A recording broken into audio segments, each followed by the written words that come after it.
Good evening. Welcome to the regular Board of Directors meeting. It's January 14th, 5:31 p.m. Please rise for the Pledge of Allegiance. I pledge allegiance to the flag of the United States of America and to the republic for which it stands, one nation, under God, indivisible, with liberty and justice for all.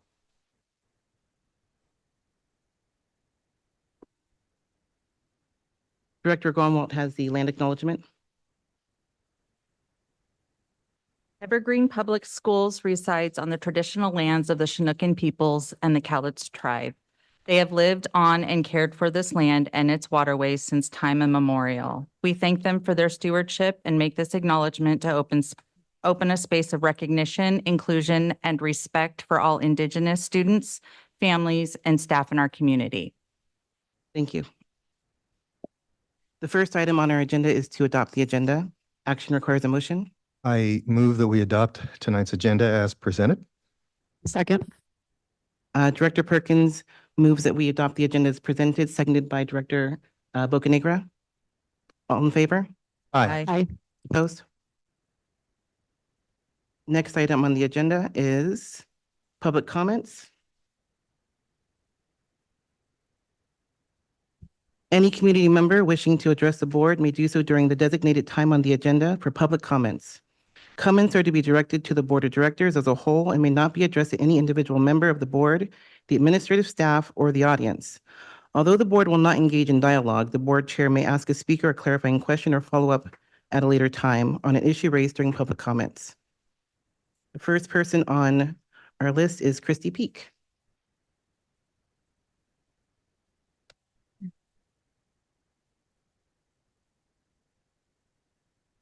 Welcome. Hi, good evening. Hi, Superintendent Maloney and school board members.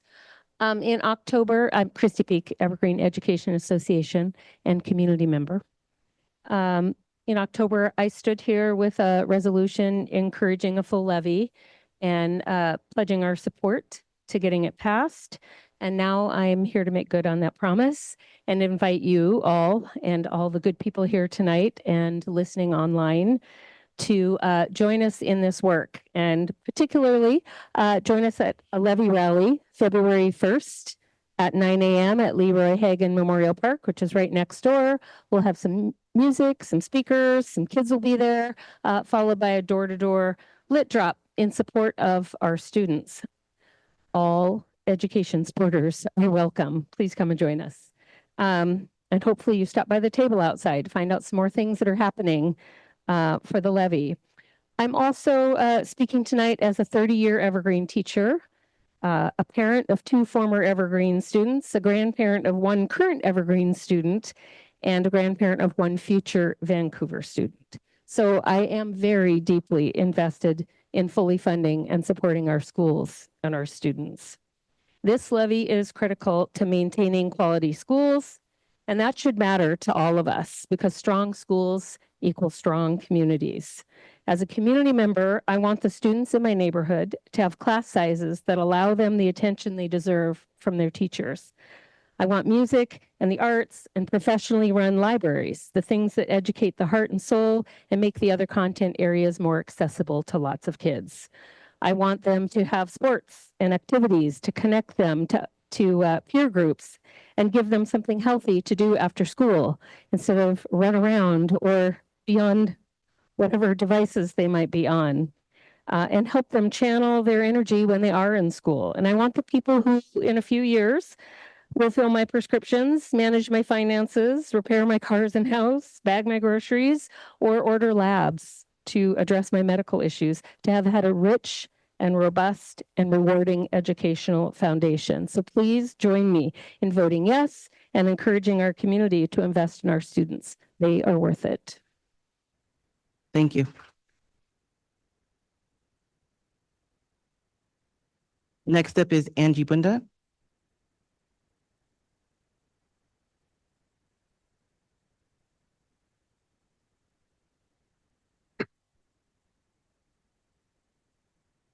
Hello, Angie. Oh, good evening. I'm Angie Bunda. I have 2 students in the school district. As I thought about what to talk about tonight, the topics were a little bit overwhelming. There's so much that needs to be explored. There's so much that needs to be addressed, and there's so much great stuff that needs to be acknowledged as well. I must say it's very difficult to keep advocating for better and have it be spun as negative. The very thought that parents asking for answers about struggles happening in the classrooms or asking about accountability when shady things continue to happen without investigation or acknowledgement as being negative is completely baffling to me, but that's what's been happening. There's also this weird mindset that we either have to be in support of the schools and not bring up issues, or that we're the crazy rebels fighting against the district and trying to create negativity by asking about things. Somewhere along the way, questions became negative. I think it's time to normalize openly communicating about things and working together to find solutions and change systems that are not serving our students. It's time to realize that we can be supporting our schools and still looking at what is not working to improve the way we do things. I personally will be voting yes for our levy because our students deserve to have an education that will help them grow to be our future leaders, innovators, and world changers. Our districts are the heart of our communities. They are a lifeline to families in need, and they provide much more than an education of numbers and letters. Communities with thriving and supported school districts have higher property values and less crime. Public schools provide medical, dental, emotional health services to students, as well as food, clothing, and more to families in need. I will also continue to ask hard questions that some people in this room view as negative. The only people who don't want the community asking questions are the ones who are afraid of the answers that will be found. My hope is that the board and the district will soon change their mindset to begin viewing questions as opportunities to find better solutions together. Thank you. Thank you. Next up is Angela Gates. Hello, Angela. Good evening, board and Dr. Mahoney. My name is Angela Gates, and I have 3 children in the Evergreen district. 2 of them are on IEPs. I wanted to come to speak to you tonight and voice my concerns with the lack of effort that is being done to promote the upcoming levies. I know that staff at my girls' schools have been presenting information via slideshows at our PTO meetings and school events, but I am yet to see anything in person from the district. I know many have asked for a town hall style meeting to discuss the levy information and for families to have their questions answered. I think this is absolutely needed, and it's needed now. I have been shocked at how many parents in my children's schools and in my neighborhood have no idea that there are even levies on the ballot. I am frustrated to see paras and teachers on the top of your chopping block if this levy fails. Why continue to cut from our students and student-facing positions first? I'm not sure if you realize it, but next year, the incoming class of kindergartners will be the first class of babies born during COVID, my son being one of them. He is currently on an IEP and in a preschool program at Hearthwood. After 2 local private preschools told us he wasn't normal enough to attend their schools. I would like to give a shout out to Miss Tracy. That's what we call her in my house. She's the principal at Hearthwood. Her and her amazing preschool teachers and paras do an amazing job for our younger preschool age students. And I don't think that this wonderful program that Evergreen provides gets enough praise and enough acknowledgement. So back to the point that I was making, which is that a lot of these students coming in as kindergartners next year will be in even higher need of students with sensory sensitivities, learning disabilities, and special needs. So there is no way that our elementary schools can have less paras than they already do. So please consider doing some kind of question and answer levy town hall meeting that is open to Evergreen families. We all want what is best for our students and want this levy to pass. We are asking for you to help us by being more transparent, working together, and let's work as a team. Thank you. Thank you.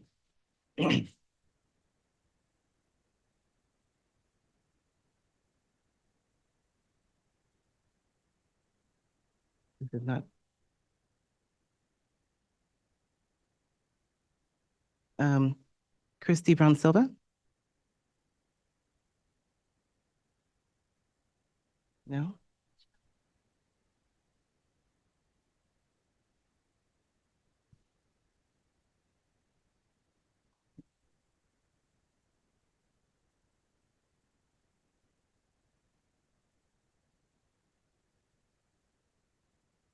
No? Okay, all right, all right. All right, next item on the agenda is to adopt our board consent agenda. I move to adopt the board's consent agenda as presented. Second. Director Grunwald moves to adopt the consent agenda as presented, seconded by Director Wilson. All in favor? Aye. Opposed? Next item is the superintendent consent agenda. Action requires a motion. Move adoption of the superintendent's consent agenda as presented. Second. Director Perkins moves to adopt the consent agenda as presented, seconded by Director Bocanegra. All in favor? Opposed? All right. Next item. The next item on our agenda is the student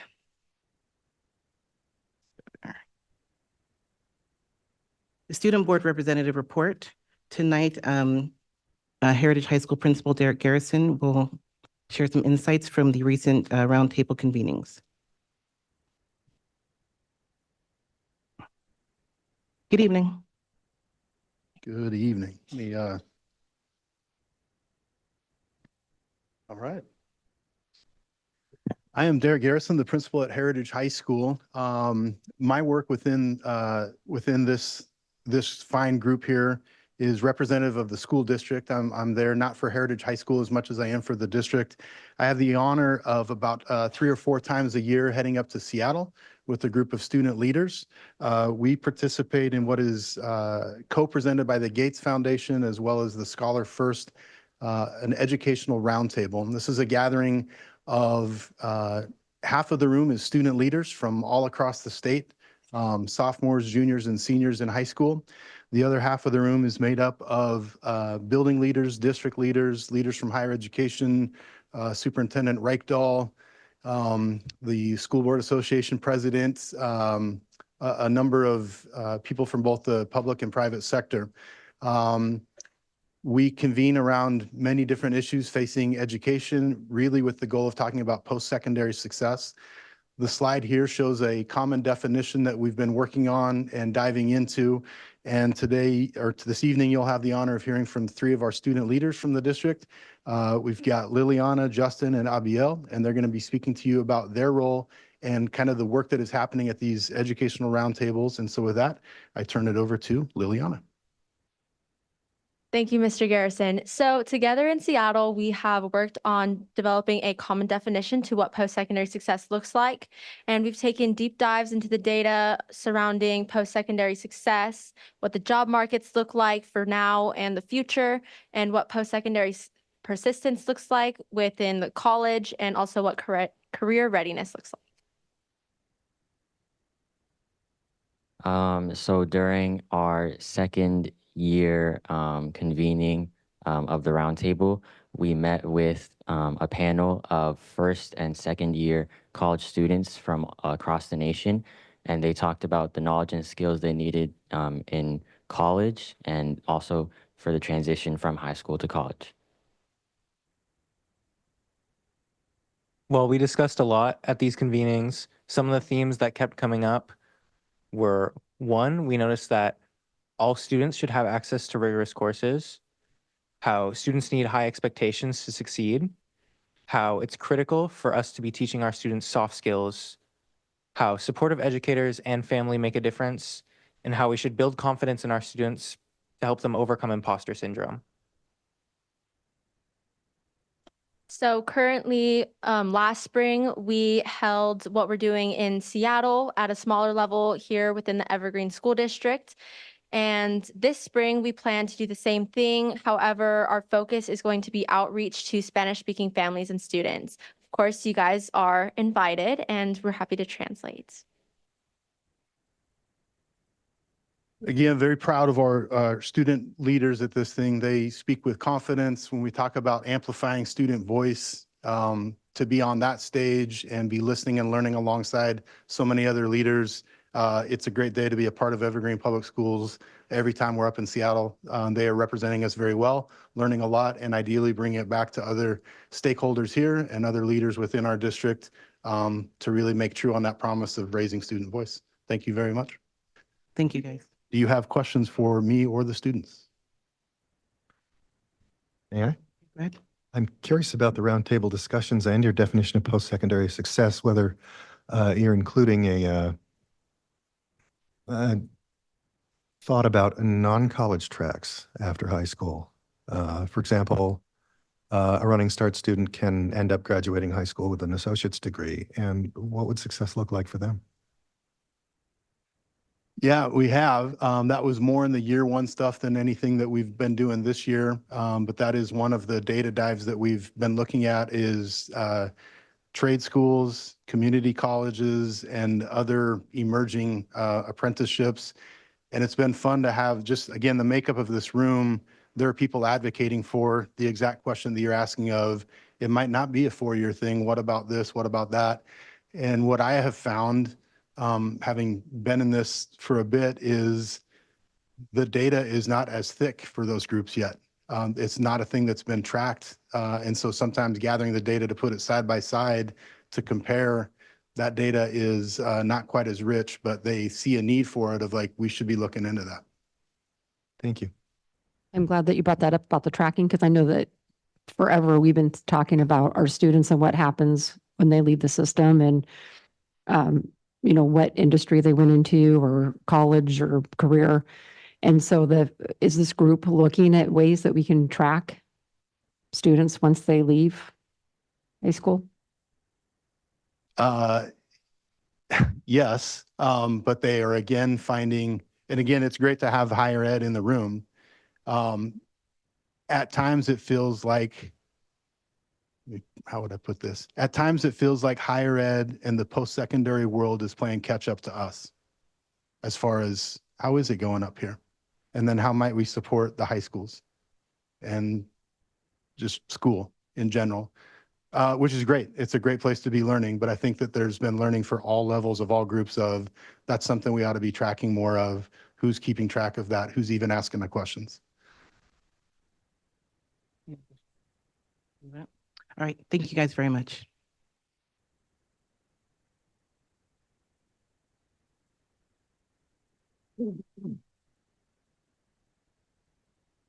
Next item on our agenda is our teaching, learning, and equity update with Dr. Brian Fox. I know they have to take a moment to get ready.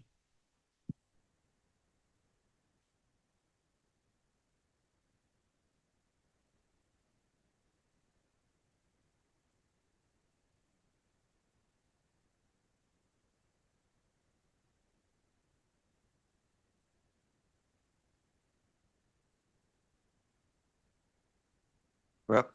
Ready? Great. Good evening, President Weatherspoon and members of the board. This evening, we have 3 items for the Teaching, Learning, and Equity update.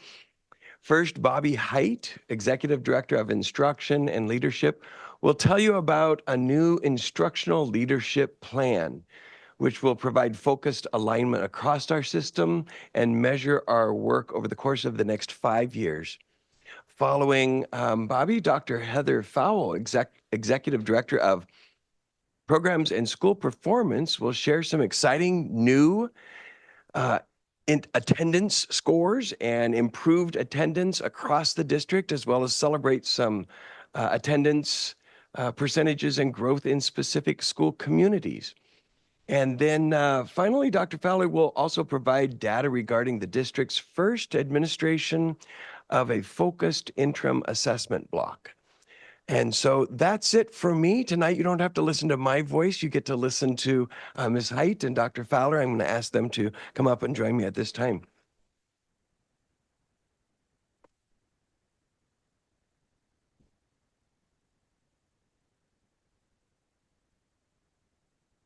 Good evening, President Weatherspoon and Board of Directors. Thank you for the opportunity to share the intentional work happening across our district that demonstrates our commitment to equity, excellence, and empowerment.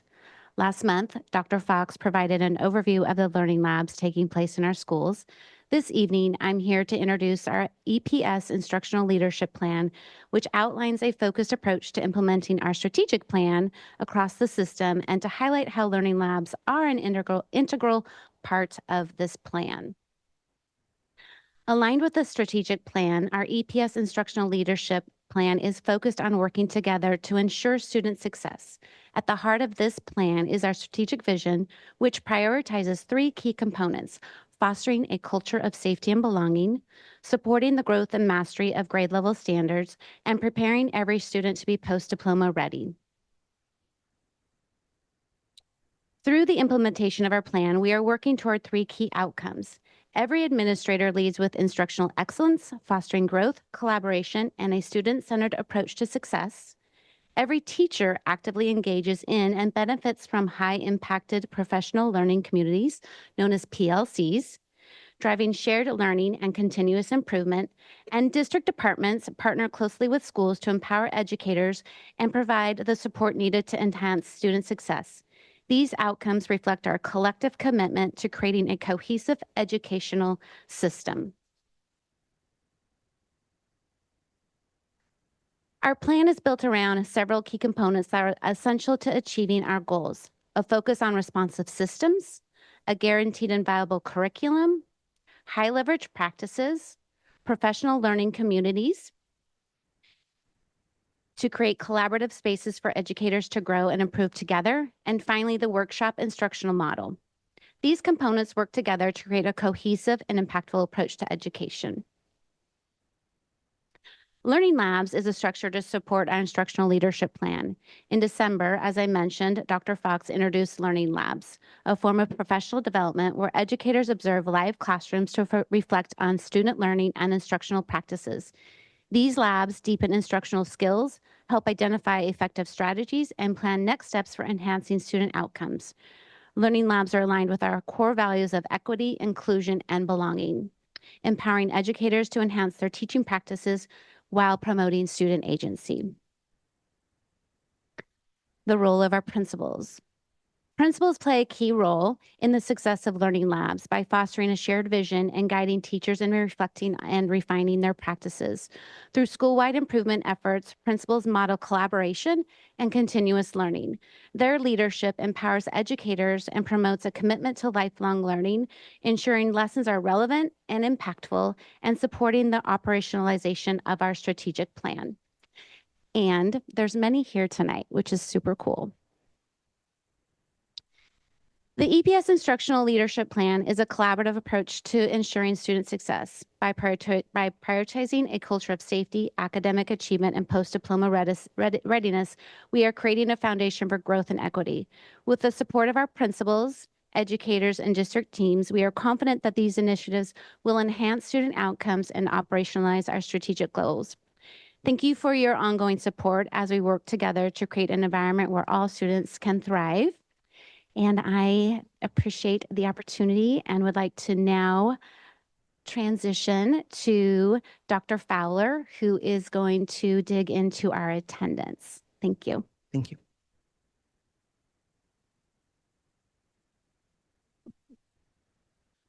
Good evening, President Weatherspoon, Board of Directors, and Dr. Maloney. Our strategic plan underscores the importance of creating school environments that foster safety and belonging while providing rigorous academic experiences. This evening, I am pleased to share updates on our work to support our students, particularly focusing on attendance and interim assessments. This year, we intensified our focus on improving attendance by setting a district-wide goal to decrease overall chronic absenteeism by 10%. Reducing chronic absenteeism is a challenging and ongoing effort that requires collaboration among schools, students, families, and of course, the district office. While this work can be complex, we know it has a profound impact on both student learning and their sense of belonging.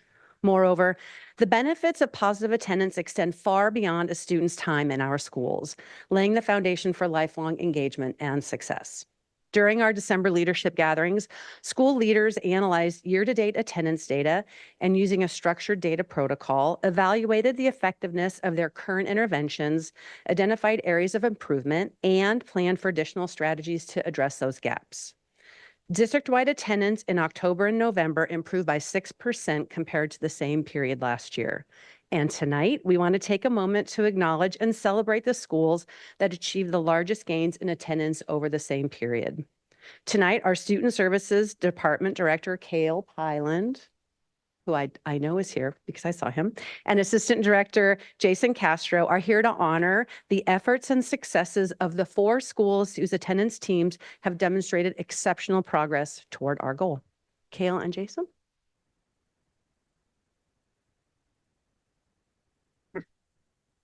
Good evening, President Witherspoon, Board of Directors. With me this evening is the Assistant Director of Student Services, Jason Castro. He has been instrumental in the work that we have been doing to create a system of supports for our schools in regards to supporting them with student attendance. We have seen an overall increase in student attendance across the district. And while we still have work to do, this improvement has been extremely encouraging. Tonight, we would like to recognize 4 of our schools who have seen the largest increase from last year to this year. And some of them have brought members of their attendance teams with them. We'd like them all to come forward as we recognize them. First of all, we have Heritage High School, Principal Derek Garrison. Heritage has seen a 7% increase.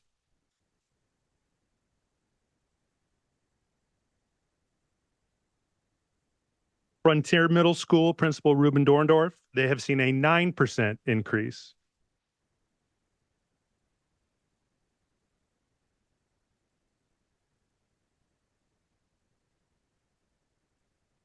Burton Elementary School, Principal Rebecca Chase, they have seen a 12% increase.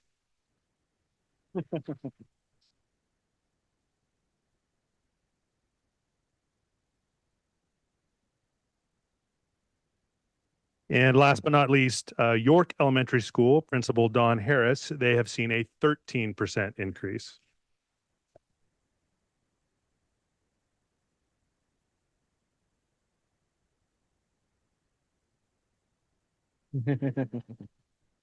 Again, congratulations to these schools. Their efforts are definitely having a positive impact on our students.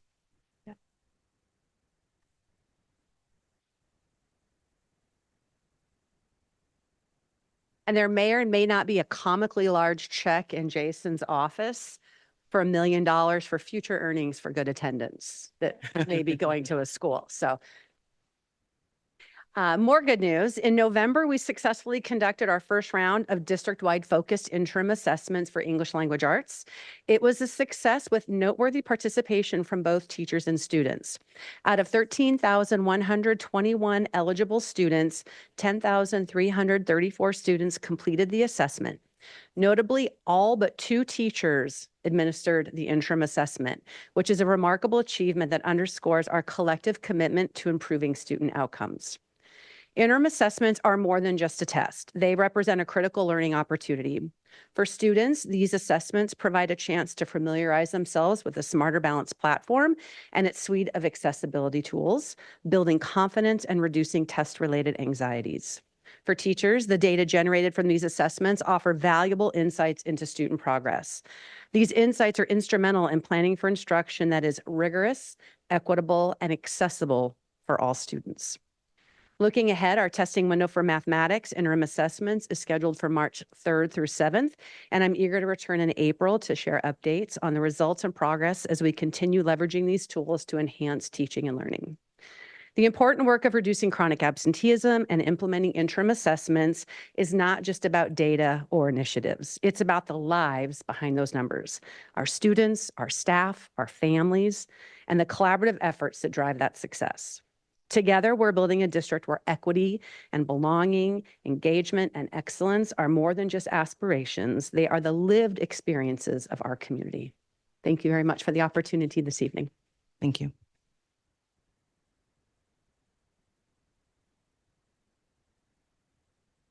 Next item on our agenda is the superintendent report. Oh, wait. Yes, of course.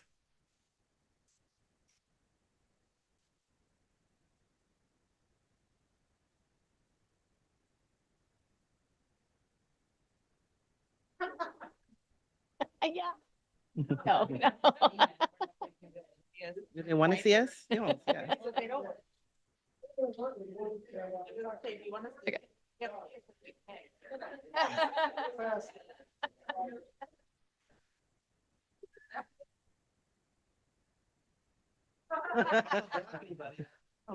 You got that.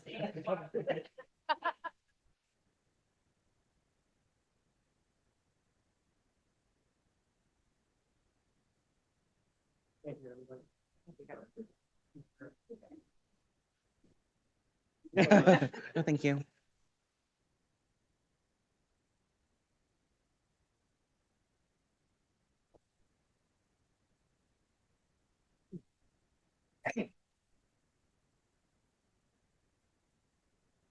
Next item on our agenda is Dr. Maloney with our superintendent report. Good evening. January, if you didn't know this, is at the National School Board Recognition Month. And it is our time right now to honor the important contributions of school board directors in education, in particular U5. This year marks the 30th anniversary of this observance and provides an opportunity to celebrate our elected officials, all 5 of you, who dedicate your time and effort to serve our Evergreen community, often going above and beyond. Our EPS board directors play a crucial role in creating an environment where students can thrive, ensuring that schools respond effectively to the needs of the communities and future generations. We sincerely thank you. I sincerely thank you for your invaluable service to our schools and community and your unwavering dedication to belonging for each and success for all students. So thank you, and we're recognizing you as School Board Appreciation Month. All right. With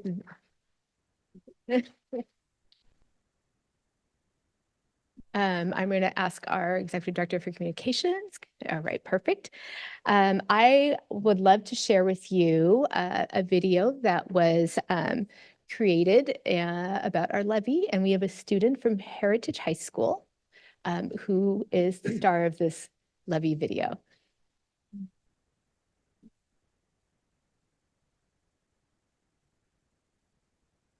Hello, I'm Lorelli Medina, a junior at Heritage High School.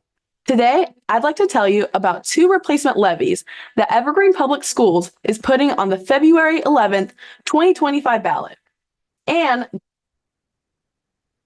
the programs and positions these levies will fund. The first is an Educational Programs and Operations Levy, or EP&O levy, which will replace an expiring levy passed in 2022. The second is a Safety, Security, and Technology Capital Levy, or SSTC levy, which will replace an expiring 6-year levy passed in 2019. The replacement levies will help support the same kinds of things the expiring levies have supported. First, the EP&O levy, Proposition 7. It will help pay for extracurricular activities, including athletics and orchestra, band, choir, and theater programs. It also pays for teachers, principals, counselors, safety and security staff, as well as school support staff like school secretaries and paraeducators.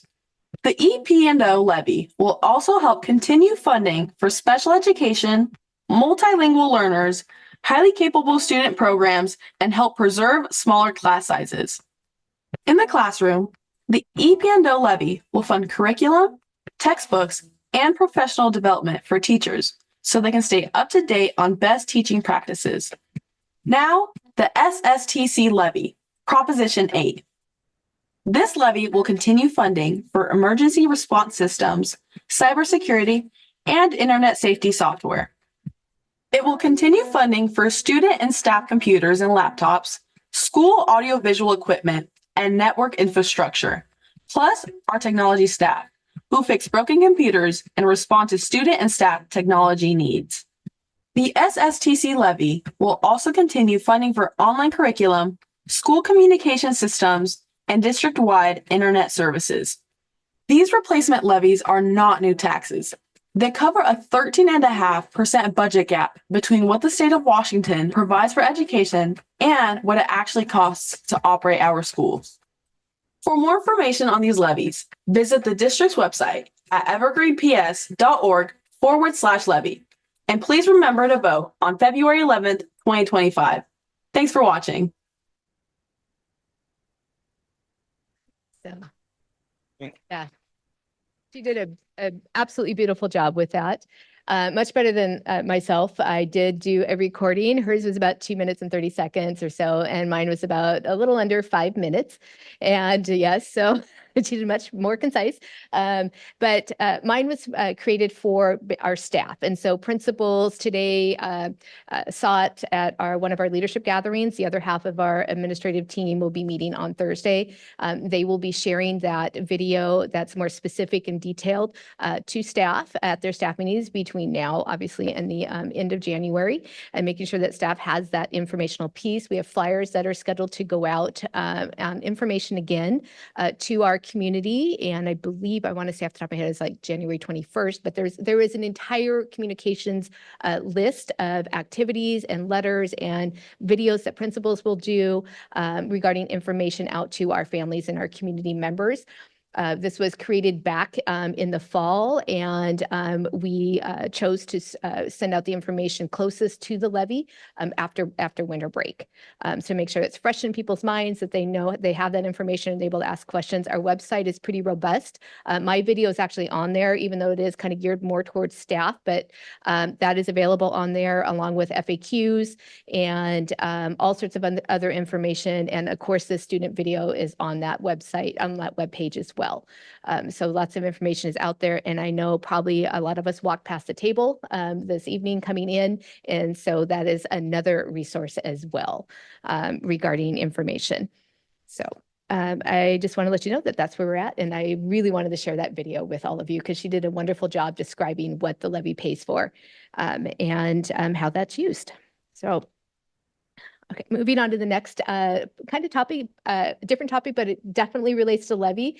Last week, I was able to attend the Heritage High School Jazz Ensemble concert. It was right before they left to go to Georgia to perform at the National Jazz Educators Conference. It was amazing. They did an incredible job. And of course, our music programs are funded through our levies, right? And so that's another example of what our levy funds are used for.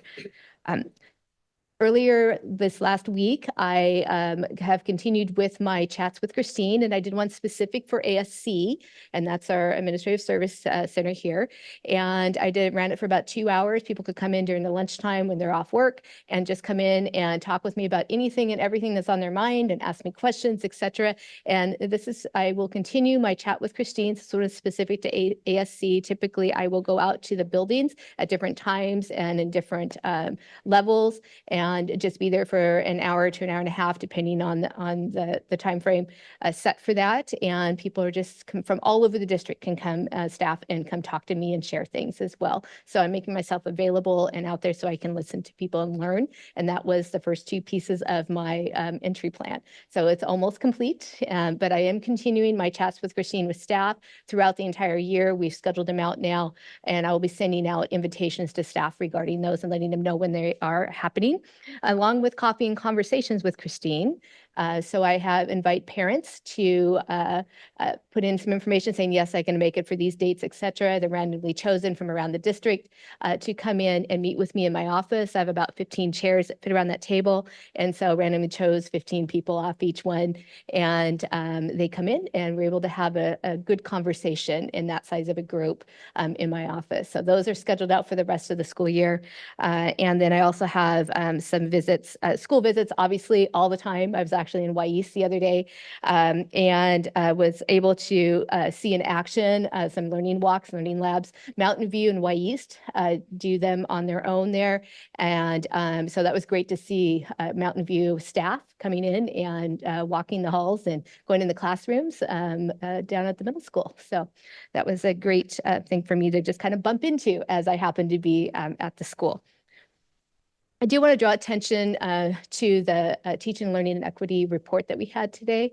That today I was able to sit in on one of the leadership gatherings. We'll do another one for the other half on Thursday around the instructional leadership plan. That is impressive work that our Executive Director of Instruction and Leadership, Bobby, has helped lead and collaborate with district administrators and building administrators, and really making it very simple and easy to understand, and taking feedback from different from colleagues and from different groups that she has solicited feedback from, to make it simple, easy to understand, and have a great starting point for us as we want to move our academics forward in this district.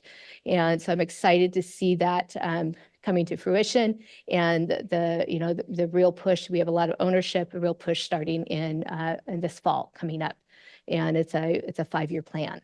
So we're excited for that. This directly supports our strategic plan as a district.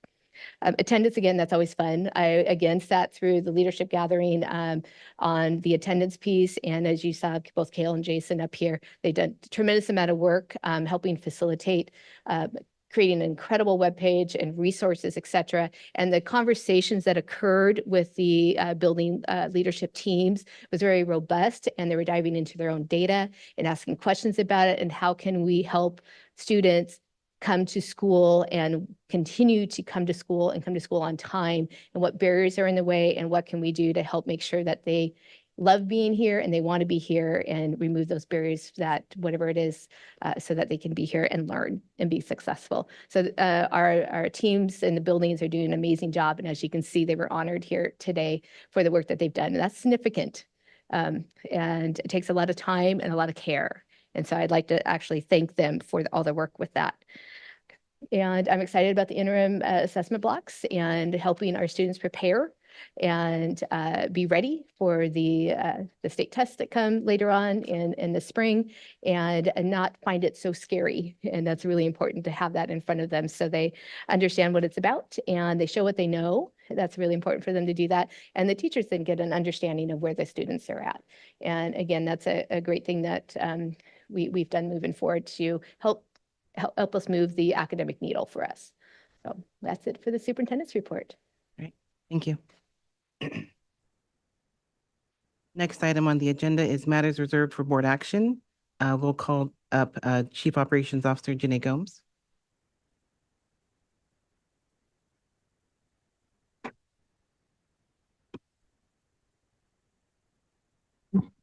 Good evening, President Witherspoon and Board of Directors.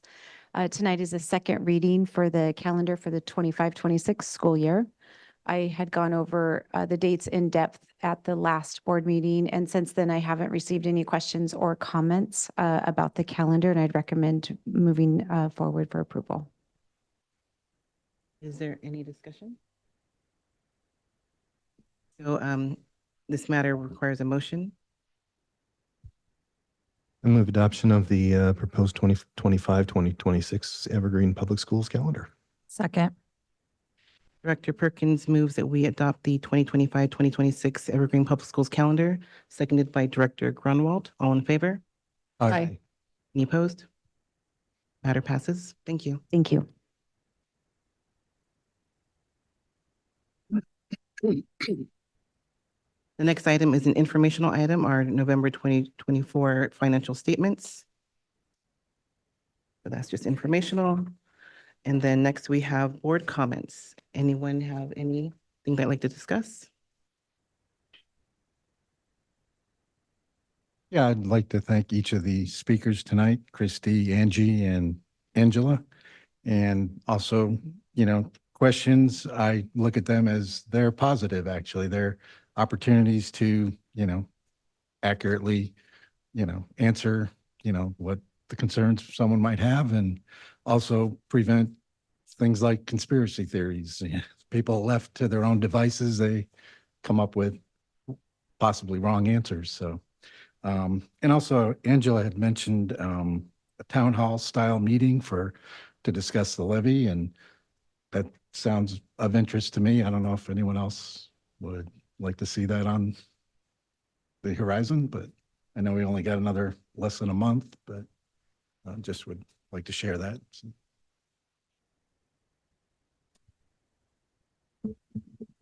So I had an opportunity right before winter break began to meet with Lester Griffin of the Foundation Washington. This is a facility on Fourth Plain Boulevard that acts as a support center for teenagers. They've got a food pantry. They've got a place where the kids can go and study or play video games or hang out. And we had a chance there to talk with one another about his efforts to bring his resources to our schools. He's in conversations with the principal of Covington Middle School to see if their mentoring services can be hosted for those kids there. And their organization is in a growth phase. So there could be opportunities with them to provide more supports to more kids. I've also been involved over the break. I'm WASDA's representative on the OSPI Online Learning Advisory Committee. And we're discussing what should happen in the next legislative session about legislative changes or rule changes that make it easier for school districts to admit students who aren't resident in their district in greater detail. This is of interest to Battleground and some others, and it succeeding at this kind of reform would let school districts have a multi-district online offering closer to home. Right now we have, is it dozens or hundreds of students who are attending virtual online schools hosted by districts way up in the north end or the east end of Washington State. And it would be nice to have those kids also have the in-person resources that are possible when your online school is also your resident school. So we were working on that. I've been involved with the Federal Relations Network at WASDA, and there's some motion on that, and there'll be dashboards and things coming up. I'll probably show you one or two of those works in progress during the workshop. Anyone else? This past weekend, I had a chance to attend the legislative conference that was put on by WASDA, WASA, and WASBO. They gave three sheets that were in detail about the big three. We're calling them the big three: special education, transportation, and then the MSOC funding. I think that everybody in the state is pretty well aligned with what our message is to the legislators right now, that the session just started yesterday. Another thing that I wanted to point out is that Sunday morning, Senator Wellman spoke to the conference and gave a shout out to Henrietta Lacks and the great program that we have here. So I thought that was kind of cool that she mentioned that in her speech.